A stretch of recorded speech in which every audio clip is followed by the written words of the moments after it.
Había mucho temor a que el ejemplo de Cuba se expandiera por América Latina y temores fundamentados, es decir, no eran exagerados.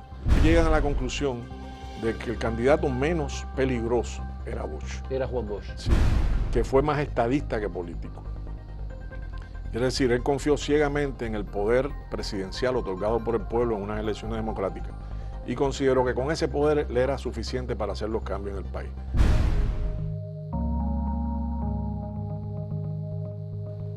Este 2023 estamos comenzando a conmemorar los 60 años del gobierno del profesor Juan Bosch y también del golpe de Estado contra el sietemesino de los gobiernos dominicanos del profesor Juan Bosch. La apertura democrática de República Dominicana, la salida de la dictadura de Trujillo, pero una conspiración de sectores oligárquicos de República Dominicana con grupos militares más potencias extranjeras, como en el caso de Estados Unidos, que influyeron sobremanera para la destitución del gobierno democrático del profesor Juan Bosch. Conversábamos ayer con Juan Miguel Pérez sobre la situación que se produjo con la aprobación de un proyecto, una constitución que es la más democrática que ha tenido la República Dominicana en toda su historia. Hoy vamos a conversar con el historiador Elíades Acosta, que ha escrito bastantes ensayos sustentados en documentación existente, no analizadas en el pasado y que él sí ha logrado tener acceso a ella en el pasado, como fue funcionario del Archivo General de la Nación. Elíades Acosta publicó el libro 1963 de la guerra mediática al golpe de Estado. Y es una de las personas que más conoce la conspiración que se produjo internamente en República Dominicana contra el gobierno democrático de Juan Bosch. Muchas gracias, Elíades, por aceptar esta conversación a propósito de este 60 aniversario que tiene mucho que ver con el proceso democrático dominicano, porque a partir de ahí se desencadenaron muchas irracionalidades, crímenes, violencia, intervención militar de los Estados Unidos y un gobierno de los 12 años de Balaguer que representó una época muy sangrienta contra la juventud, sobre todo de República Dominicana.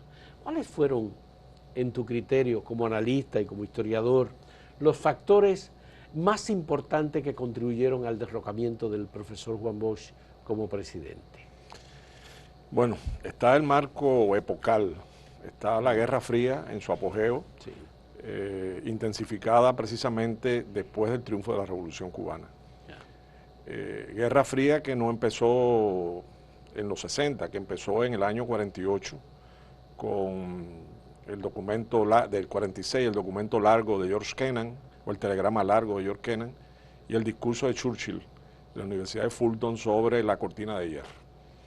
La creación de la CIA, en fin, el concepto de George Kennan de guerra política encubierta, que fue dominante en el Departamento de Estado hasta nuestros días. Entonces, ese marco agriaba, complicaba todas las relaciones sociales, políticas, diplomáticas, militares en el área. El Caribe era un lugar donde se estaba dirimiendo el conflicto entre dos bloques y era precisamente en una pequeña isla a 90 millas de los Estados Unidos, que era Cuba. Había mucho temor a que el ejemplo de Cuba se expandiera por América Latina y temores fundamentados, es decir, no eran exagerados.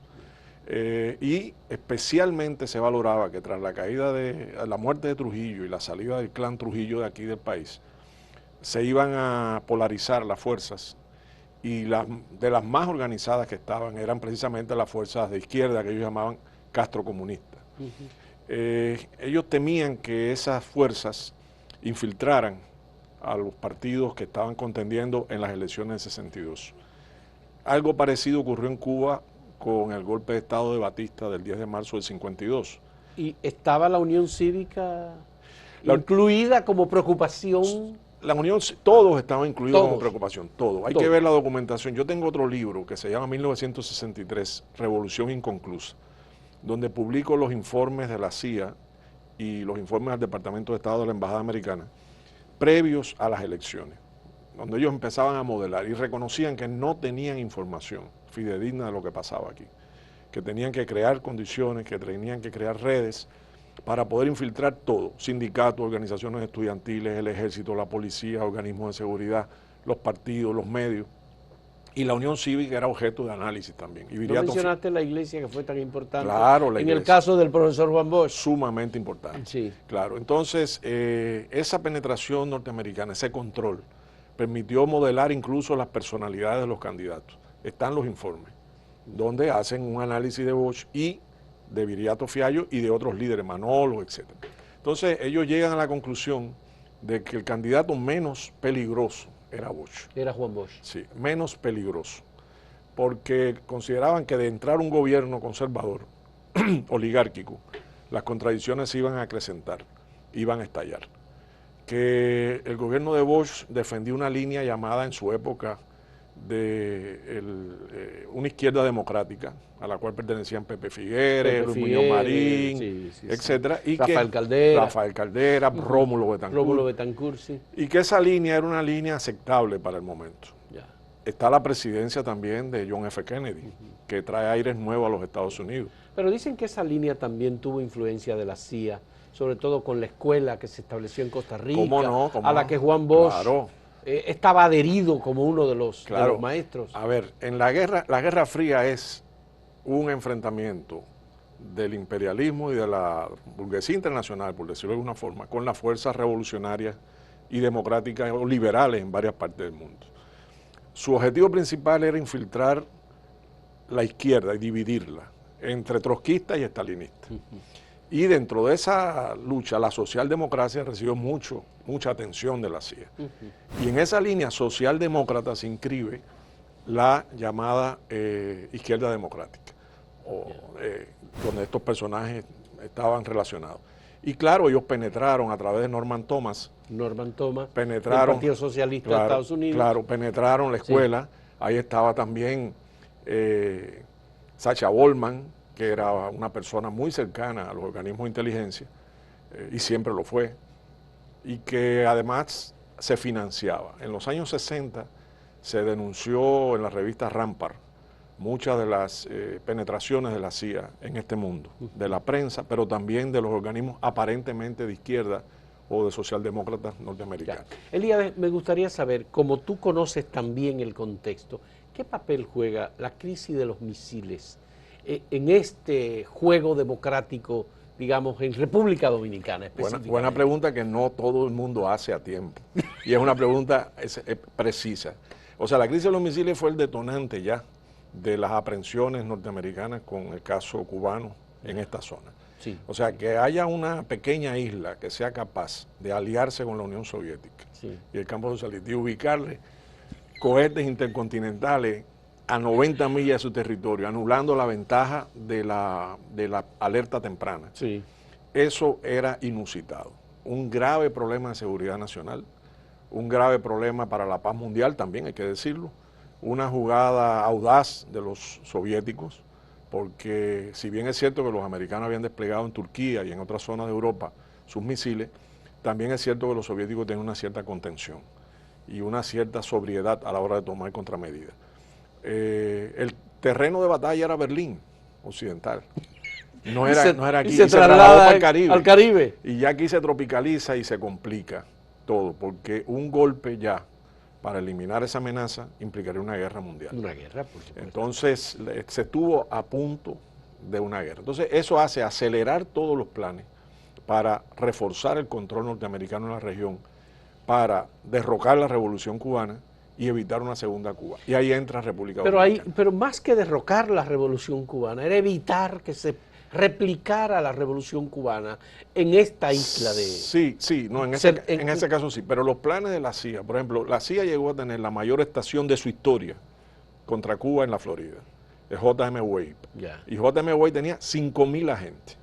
5.000 agentes de todas las nacionalidades del mundo trabajando sin descanso por acabar con la revolución. Ese es el mismo número que ofrece Narciso Isaconde y que replica René Fortunato en su documental sobre Francis Camaño, de que supuestamente para República Dominicana la CIA tendría 5.000 agentes. A mí me parece una exageración. No, yo creo que está exagerado. De hecho, repito, ellos declararon que tras la muerte de Trujillo no tenían en el terreno suficiente información fidedigna, porque ellos se habían abstenido de estar mucho aquí con Trujillo, que sabían que era muy celoso de sus espacios, pero sí los crearon después, todos los activos los crearon y penetraron la sociedad hasta niveles que uno no sospecha. A favor del profesor Juan Bosch parece que jugó bastante en este contexto la idea que se lanzó de que Juan Bosch habría lanzado una consigna de borrón y cuenta nueva.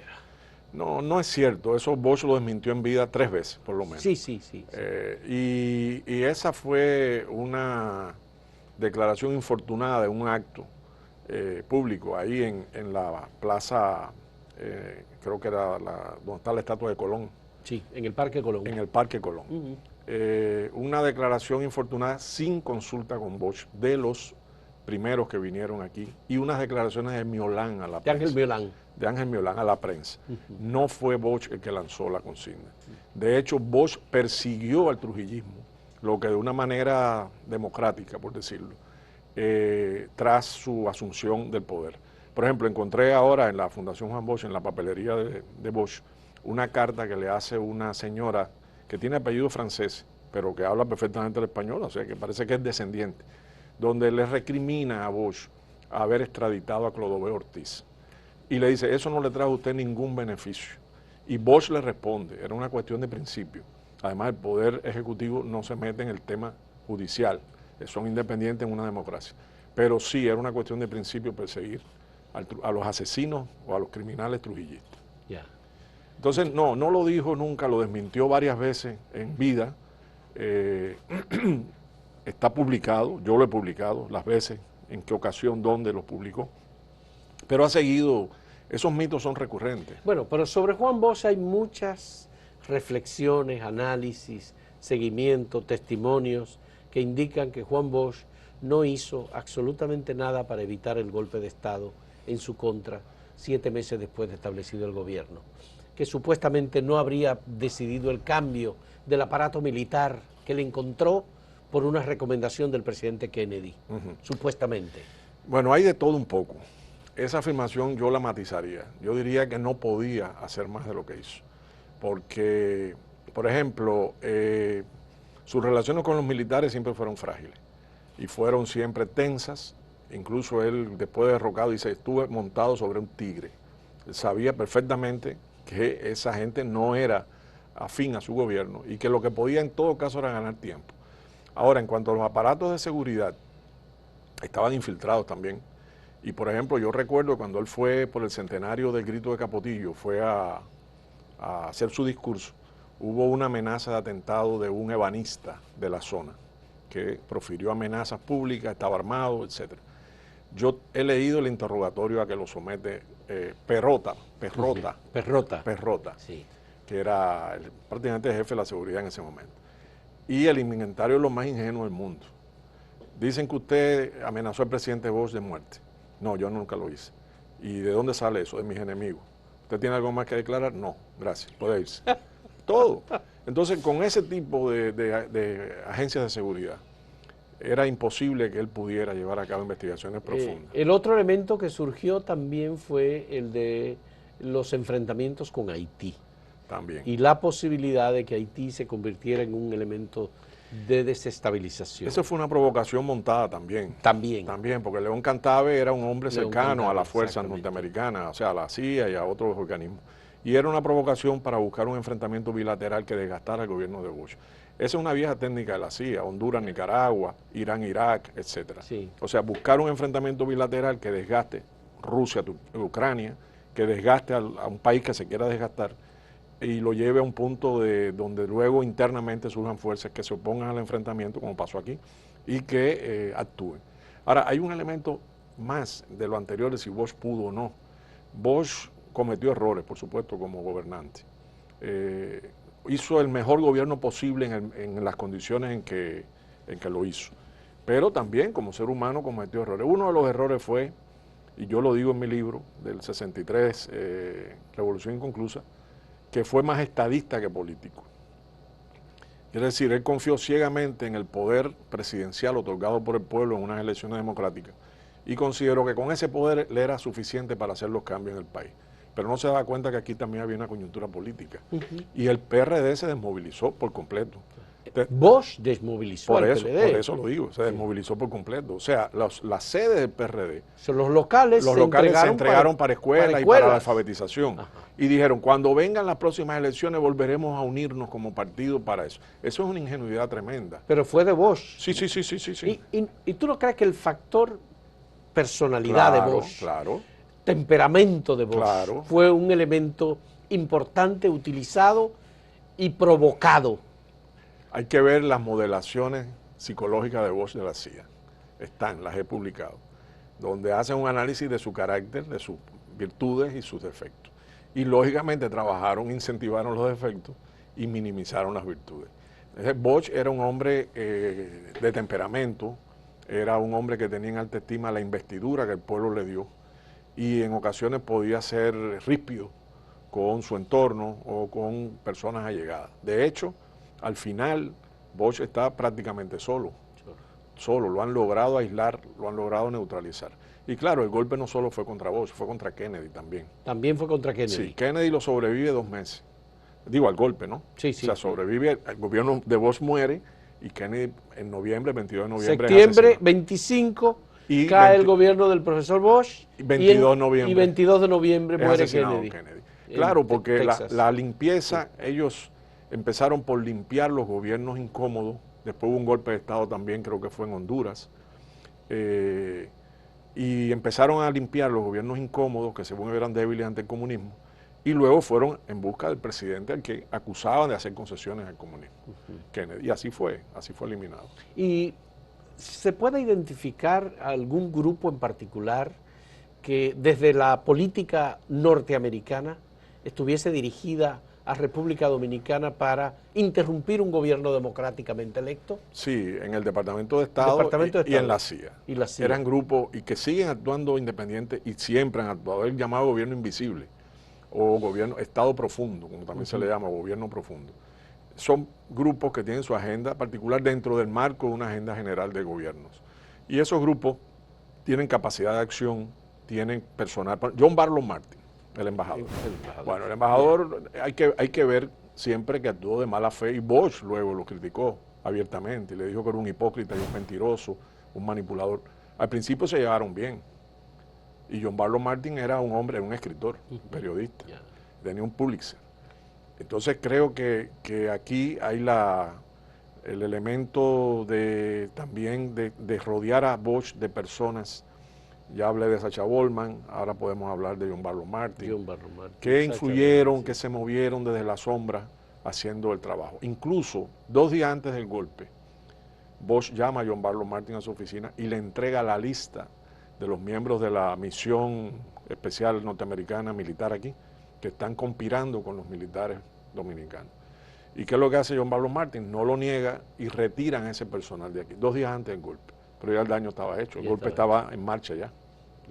Pero no hay ninguna negación de que eso no es cierto, de que presente pruebas, se sabía. Además, Bosch le habló claro, le dijo lo que había. Los sectores locales de República Dominicana, estaban los medios de comunicación, y hay un libro en el que tú declaras muy abiertamente cómo se armó en 2 grupos la conspiración de los decentes, más o menos, educados, intelectuales, encabezado por el Caribe, y los Bonillita y compañía, Tomás Reyes Cerda, y aquellos fanáticos que hacían grandes manifestaciones y que incluyeron a la Iglesia Católica. ¿Cómo los obispos dominicanos se dejaron llevar desde mucho antes, porque ya recordamos el debate de Láutico García con Juan Bosch 2 días antes de las elecciones? ¿Cómo es que la Iglesia se involucra en una conspiración contra un gobierno democrático? Bueno, hay un precedente también en Cuba. También hubo una homilía de los obispos cubanos contra la Revolución Cubana, que al principio las relaciones fueron buenas y luego las relaciones empezaron a fallar, y los cubanos copiaron la carta pastoral de los obispos dominicanos, contra Trujillo. Contra Trujillo, la pastoral de las avispas. La pastoral de las avispas. Bueno, lo hicieron, y en ese caso lo hicieron contra la Revolución. ¿Por qué? Porque se consideraba que era una fuerza de reserva de la reacción en Cuba, siempre fue muy cercana a la burguesía, a la alta burguesía cubana y a la dictadura. También, sí. Ahí hay pruebas demoledoras que no hace falta ni mencionar.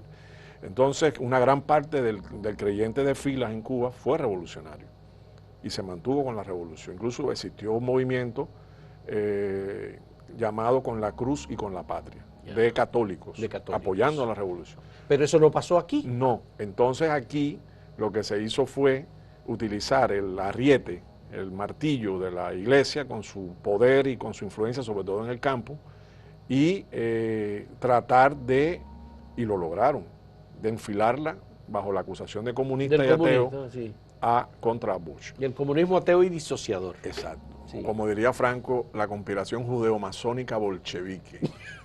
Es una cosa que nadie ha explicado cómo puede ser, pero bueno, Franco lo decía. Sí. Vamos a hacer una pausa en este diálogo con Elías Acosta. Es la única pausa que vamos a hacer porque cuando vengamos vamos a hacer un último segmento sobre cuáles fueron los factores que conllevaron y que coincidieron, digamos, externos e internos, para que el gobierno democrático iniciado por el profesor Juan Bosch, luego de las elecciones del 20 de diciembre de 1962, instalado el 27 de febrero del 63, fracasara. Volvemos en un momento.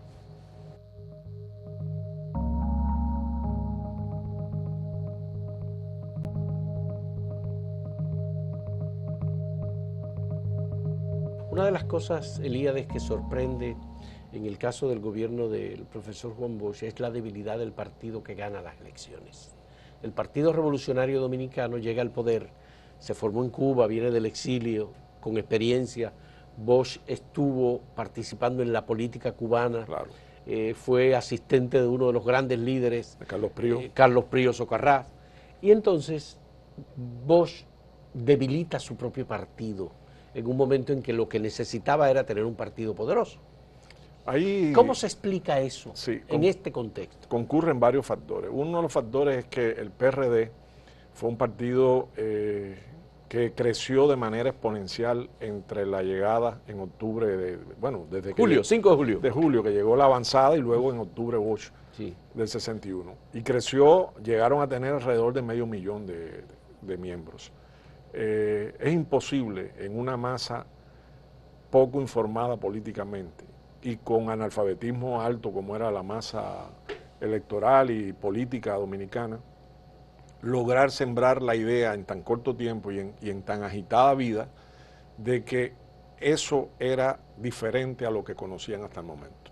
Es decir, que el partido no era para buscar cargos ni puestos de trabajo o de poder una vez ganadas las elecciones, que tenía misiones, digamos, sociales, que tenía misiones de índole democrática, de garantizar los cambios. Los cambios el programa de gobierno de Bosch y los cambios que se querían hacer eran muy profundos. Yo encontré una carta ahora de enero del 62 en la papelería de Bosch, de Milagro Ortiz Bosch, donde le responde a una solicitud de vivienda de una persona normal, diciéndole que hay que tener paciencia porque el gobierno, cuando gane las elecciones, va a construir 30,000 casas para los pobres. Puede parecer exagerado, pero era la voluntad. O sea, existía la voluntad. Existía la voluntad de la justicia social, existía la voluntad de acabar o reducir al máximo la pobreza, garantizar salud, educación básica a la población. Entonces, todo eso eran consignas lejanas para la costumbre de qué era la política en el país. O sea, era un cambio muy radical que la gente no asimiló. ¿No nos favoreció como país y como intento democrático el hecho de haber permanecido 30 años bajo una dictadura en donde no había experiencia? Absolutamente. De hecho, la sombra de esa dictadura no se ha borrado todavía en República Dominicana y se proyecta en diferentes momentos y símbolos del poder. Pero imagínate cuando había pasado un año en la muerte de Trujillo, unos meses. Es lamentable pensar que Bosch fue demasiado estadista. Es lo que pienso. Es lo que tú has dicho, más que político. Más que político. Y no se puede ser estadista sin ser político. Por lo menos no en las sociedades humanas y menos en los 60, aquí en el Caribe. Es decir, que debió ser tener una proyección política. Una proyección política Claro. más clientelar. Sí, bueno, no pienso en clientelar, pero sí pienso en educación política de las masas. Pero Él es que hizo él un educó, esfuerzo. él hizo un esfuerzo en la Él hizo un campaña esfuerzo. electoral. De hecho, creó un estudio de televisión en Palacio para poder transmitir de ahí. No pudo nunca, porque no le dieron tiempo. Pero él usó la radio con mucha habilidad y con fines educativos. Pero el tiempo o sea, era todo muy atropellado. Bueno, se puede decir que políticamente Juan Bosch es el autor de un nuevo lenguaje en Sí, la comunicación política. Absolutamente. Y Absolutamente. él lo explica muy claro en su libro. Experiencias que tomó en Cuba de líderes como Eduardo Chivás, Eduardo Chivás. Sí. que es el autor de la consigna Vergüenza contra Dinero. Sí. Con líderes como Enrique Cotubanamá Enrique, que tenía un programa radial todos los domingos que se llamaba La Reforma Agraria en uno de los circuitos en CMQ. Que es de los fundadores del PRD. Es de los fundadores. El de fundador la, es del- el de el la verdadera fundador. idea del PRD. Porque estaba el Partido Revolucionario Cubano, al cual él era muy cercano tras la caída de Machado, y él es el que va a Puerto Rico a buscar a Bosch. Y le dice para verse en La Habana, para verse también con Isidro Jiménez Grullón, y para formar el partido. Él fue el gran animador en la sombra del partido. Ya, y no es paradójico el hecho de que acabas de mencionar a Juan Isidro Jiménez Grullón, que fue de los fundadores de ese partido. Luego fundó un partido revolucionario auténtico que estuviese en la conspiración contra el gobierno del profesor Juan Bosch. Un marxista, porque lo era. Lo era. Era un marxista. O sea, fíjate hasta dónde las cuestiones personales pueden nublar el entendimiento. Porque en mi opinión, más que político, ahí hubo un origen personal entre las personalidades de ambos. Incluso en el año 44, el centenario de la independencia, se convoca en Cuba un concurso llamado Atuey, periodístico, de trabajos publicados por el centenario. Y lo hace una asociación colombófila, colombista panamericana, que era en realidad una tapadera de Trujillo y de Franco en La Habana. Y ellos convocan, pero cometen el error de nombrar jurados que eran comunistas en la clandestinidad, como Felipita Rodríguez, el poeta. ¿Y qué pasa? Que todo el mundo presenta sus trabajos periodísticos. Había una buena suma que la dio Trujillo de su peculio. Eran casi 5.000 pesos. wow, $5.000. 5.000 de la época. De la época. Bueno, todo el mundo, no era con seudónimo, porque eso es un mito de que no, cuando abrieron se dieron cuenta que el premio se lo dieron a Bosch. No, eran trabajos publicados en la prensa. Y gana Bosch con un artículo que había publicado llamado Una tremenda aventura americana o algo así. Pero ahí concursó Juan Isidro y ahí concursó Miolán. Miolán también. Entonces, hay que ver los informes de Ortega Frier, que era el embajador en La Habana. Sí. Hay que ver los informes donde dice, cuando le dan el premio a Bosch y Bosch lo usa para hacer una gira contra Trujillo, aquí en el área, eso es lo que le cuesta la prisión del padre de Bosch aquí, Ya. acusado de proxeneta. Pero era en venganza por lo que Bosch estaba haciendo. Por lo que Bosch estaba y él haciendo. lo tomó como personal porque era su dinero. Bosch estaba como burlándose de él. Entonces, Ortega Frier, que había estado ahí, que participó en la ceremonia de premiación, tenía miedo y empieza a hacer una serie de informes tranquilizadores a Trujillo. Y en uno de ellos le dice, mire, usted no sabe el celo que ha desatado ese premio que se le dio a Bosch entre gente como Juan Isidro Jiménez Grullón y Ángel Miolán. Dejen eso, vamos a incentivar que ellos se fajen entre ellos y peleen. Lo que tenemos que hacer es seguir con esa línea de división. Entonces, lo personal, yo pienso que influyó para la presencia de Juan Isidro Jiménez Grullón entre los conspiradores. Yo supongo que salieron al Palacio Nacional a ocupar el Palacio Nacional en el momento en que ya Juan Bosch estaba detenido. Es lamentable. Yo supongo que Juan Isidro toda su vida después lo habrá lamentado en su fuero interno. Quizás no lo declaró nunca, pero tiene que haberlo lamentado, porque él después se separó del triunvirato también. Él no comulgó porque se dio cuenta de que era un retroceso político inmenso para el país. Y luego, sectores productivos que nacían en ese momento, porque ese es el momento del nacimiento de las instituciones dominicanas. Asociación de Hacendados, las cooperativas, claro. Todo eso, además de los partidos políticos que también estaban muy activos. En el caso de los grupos de poder con dinero que habían sido afectados por la dictadura de Trujillo, ¿qué hicieron respecto del golpe contra el profesor Bosch? Acabo de leer la carta del presidente de los Hacendados, por un desayuno de trabajo que hizo con Bosch un grupo de empresarios, creo que una semana antes del golpe o algo así. Y el presidente, no recuerdo su nombre lamentablemente, el presidente dice que él quedó muy impresionado por la seriedad del presidente, que quedó muy gratamente impresionado por su voluntad de trabajar con los empresarios y que él creía que se abría perdón, un espacio de diálogo positivo para el empresariado dominicano.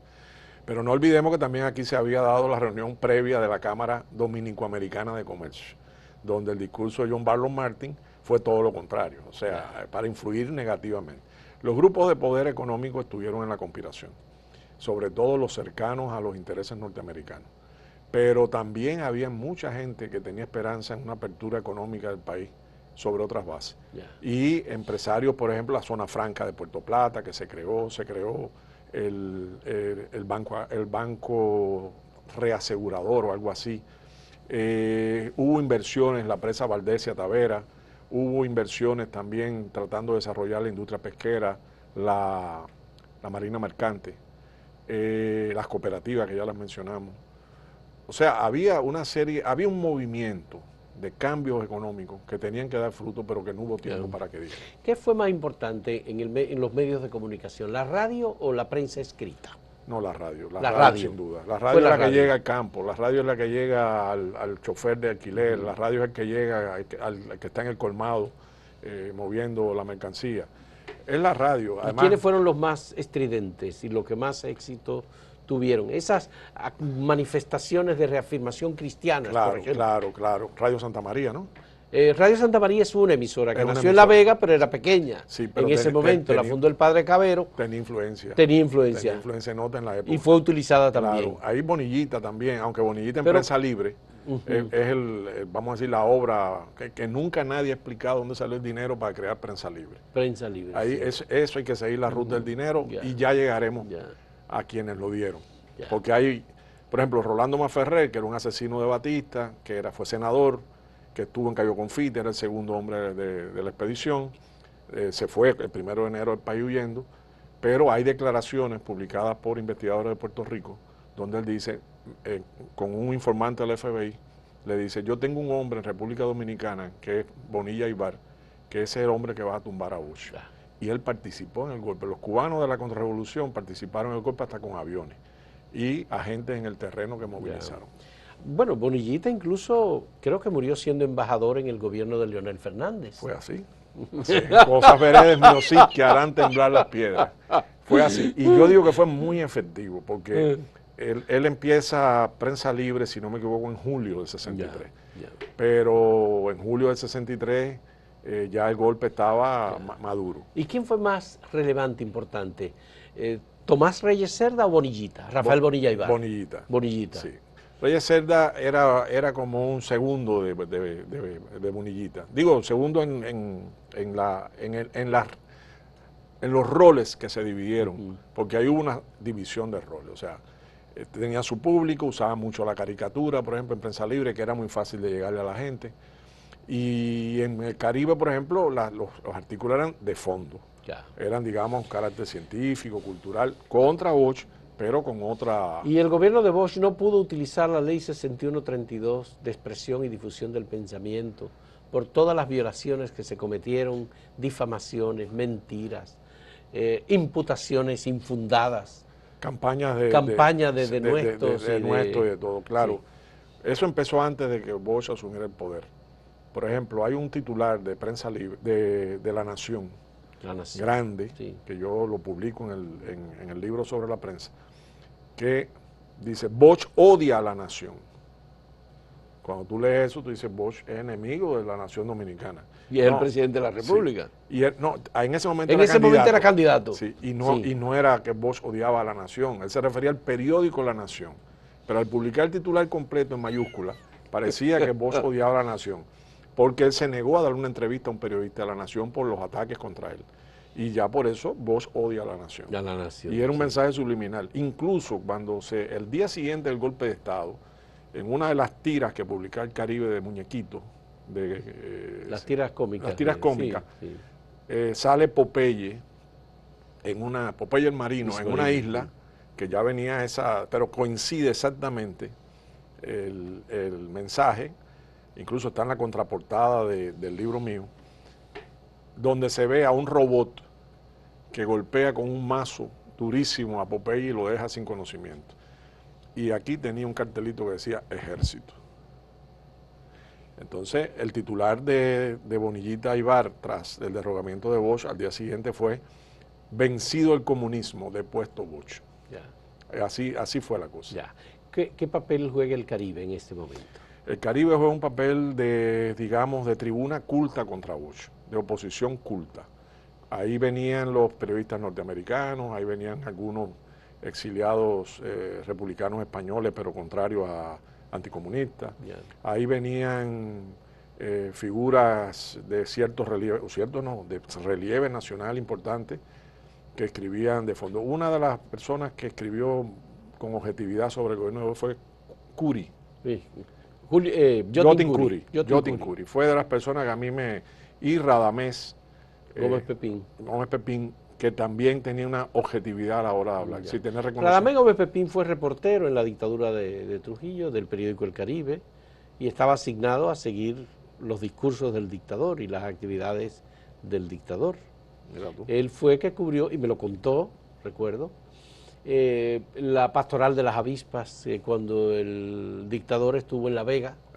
Y hubo el obispo, le dijo que había un momento en que había que hincarse, y él no se quiso hincar.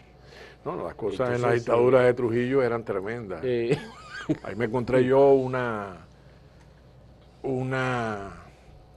relato, unos documentos sobre, en el Archivo General de la Nación, sobre una misa que había, no sé si en Moca, en algún lugar, pero que coincidía con un llamado que hizo el Partido Dominicano a mítines contra Cuba, en un momento determinado, no sé si por el 14 de junio o algo así. Sí.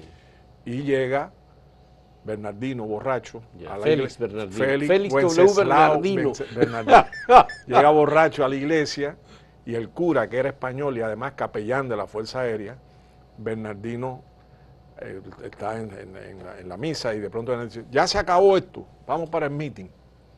Se acabó, padre, cállese ya, vamos para el meeting. Y le dice: hijo, pero mira, y lo cogió por el cuello y le iba a dar en medio de la misa. De la misa. Félix Bernardino al cura español. Al cura. Wow. Entonces, eso provocó una queja del cura con Ramfis, que la documentación está. En ese momento, ¿quién dirigía el periódico El Caribe? Ahora yo no recuerdo exactamente. Porque creo que fue Rafael Herrera el que dirigió el periódico. Creo que sí. Me gustaría saber, el Listín Diario, ¿cuál fue su actitud en el momento? Llegó tarde, el Listín empieza en agosto. No había listín. No había listín. No, en el 40 sí se había. Empieza en agosto y el golpe en septiembre. El golpe pero empezó bien. El listín empezó objetivo y justo con Bosch. O sea, una línea de si tenía que criticar algo, criticarlo, pero sin acritud. O sea, a diferencia del Caribe, a diferencia de Prensa Libre, sí tenía una posición más. Pero eso no cuajó, eso no pudo. No hubo tiempo. Ya. Y los intelectuales dominicanos, a ver si podemos identificar así rápidamente algunos de los... La mayoría de ellos, ahora sí la lista se me escapa, pero muchos de ellos escribían en el Caribe. Tenían sus columnas o tenían sus aportes en el Caribe. Pero o sea, Bosch incluso transfirió Bellas Artes a la presidencia. La dirección de Bellas Artes la trasladó a la presidencia, porque él sabía que esa era una herramienta de hacer política eficaz con el pueblo. Y incluso en su mandato hubo presentaciones radiales y conciertos desde Palacio, hubo presentaciones de libros y recitales de poesía que se transmitieron al país. Él trató de también renovar un poquito la enseñanza de las artes aquí, pero eso no caló eso no caló en el grupo intelectual. Recordemos que muchos de ellos colaboraron con Trujillo. Muchos eran colaboradores, por supuesto. Y tenían... o sea, después de la caída del trujillismo, ellos no se separaron completo de la vida nacional, pero guardaron una cierta distancia, por precaución. El profesor Juan Bosch luego tuvo un exilio que lo llevó a transformaciones políticas en su pensamiento. Exacto. Y a mí me gustaría saber si en todo lo que tú has analizado, el efecto del golpe de Estado transformó políticamente, ideológicamente el golpe profesor Juan Bosch. y la revolución de abril, la invasión norteamericana. Esos dos factores fueron, en mi opinión, los decisivos. Incluso hay una declaración de Fidel Castro el 1 de mayo del 63. El golpe en septiembre, mayo tiene que ser del 65.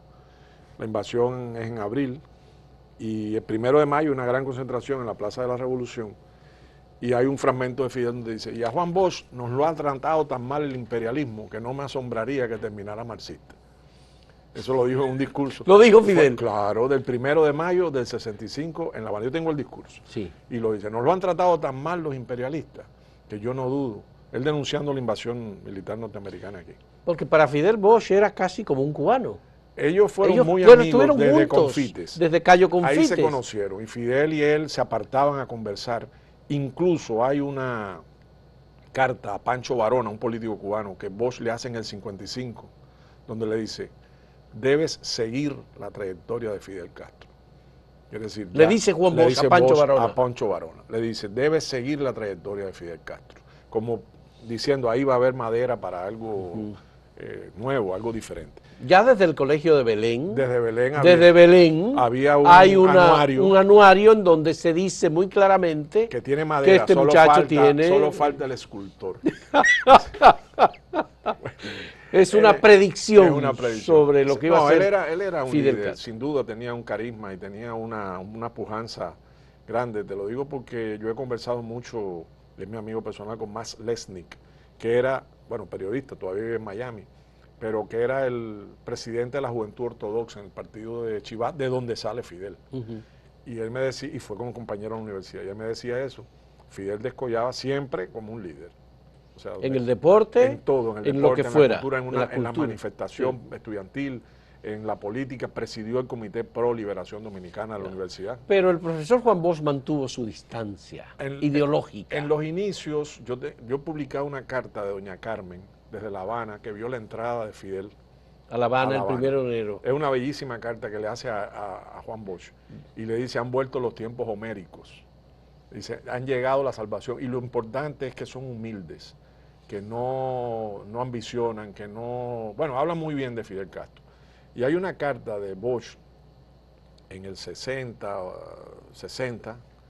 al director de Bohemia, que se había exiliado en Estados Unidos, Miguel Ángel Quevedo, y luego en Caracas.